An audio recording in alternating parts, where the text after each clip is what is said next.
Assalamualaikum warahmatullahi wabarakatuh, siswa-siswi sekalian. Kali ini kita akan belajar stoikiometri ya, atau ilmu hitung-hitung dalam kimia. Sebagaimana di fisika, itu kan biasa kita ada rumus, ada perhitungan. Ternyata di kimia juga ada beberapa hal yang harus dihitung ya. Nah, bagaimana cara menghitung di pelajaran kimia? Maka kita akan mengenal cara-caranya di bab ini. Ya, beberapa kontennya yaitu konsep mol, perhitungan reaksi kimia, reaksi pembatas, dan juga nanti ada kadar zat dan lain-lain ya.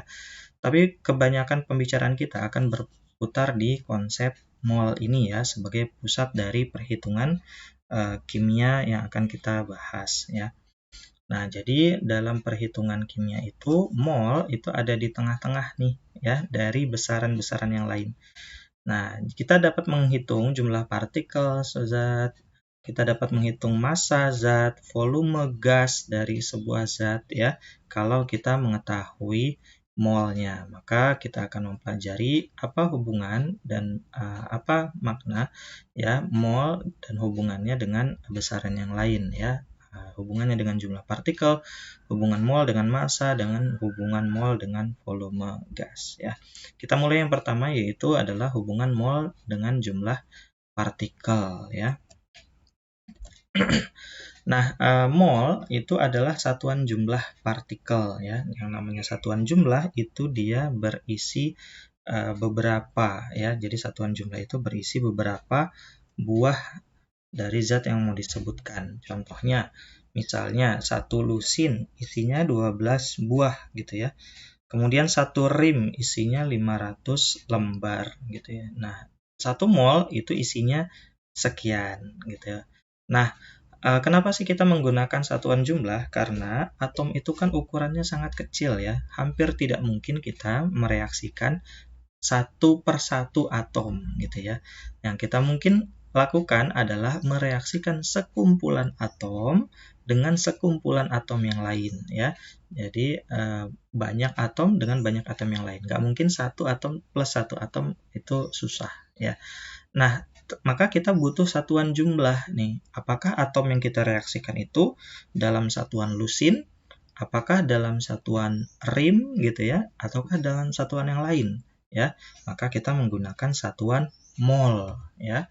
Nah, kalau satu lusin isinya 12, satu rim isinya 500 lembar, maka satu mol itu isinya adalah 6,02 kali 10 pangkat 23.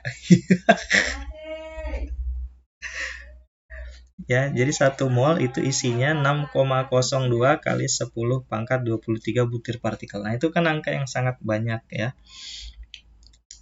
Karena atom itu sangat kecil, maka sebutir debu saja itu dia jumlahnya banyak partikelnya.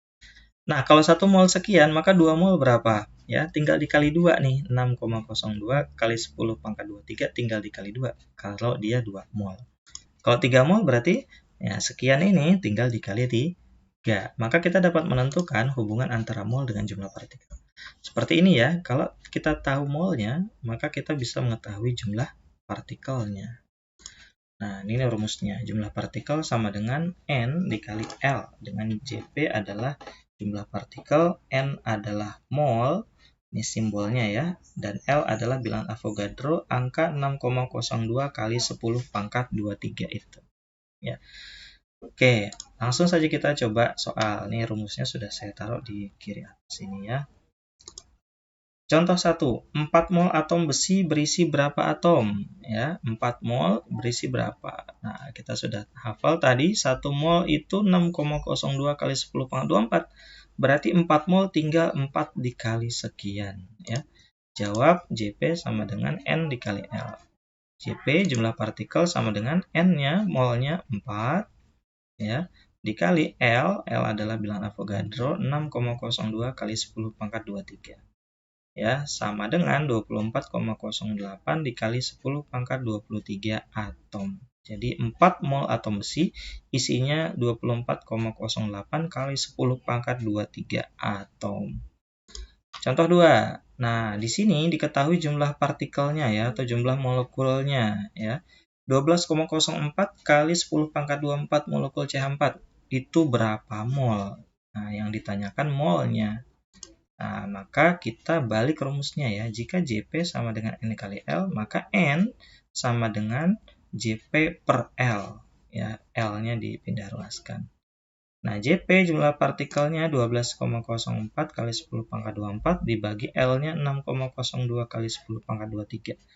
Ya, nah 12,04 dibagi 6,02 ini hasilnya 2 ya.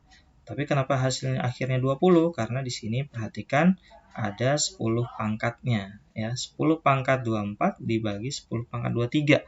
Maka hasilnya 10 pangkat 1. 2 dikali 10 pangkat 1 adalah 2 volt. Nah, sambil diingat kembali cara berhitung perpangkatan ya. Nah, setelah ini tolong dikerjakan latihan soalnya. Ada latihan 1 dan latihan soal 2. Latihan 1, 3 mol air. Isinya berapa molekul?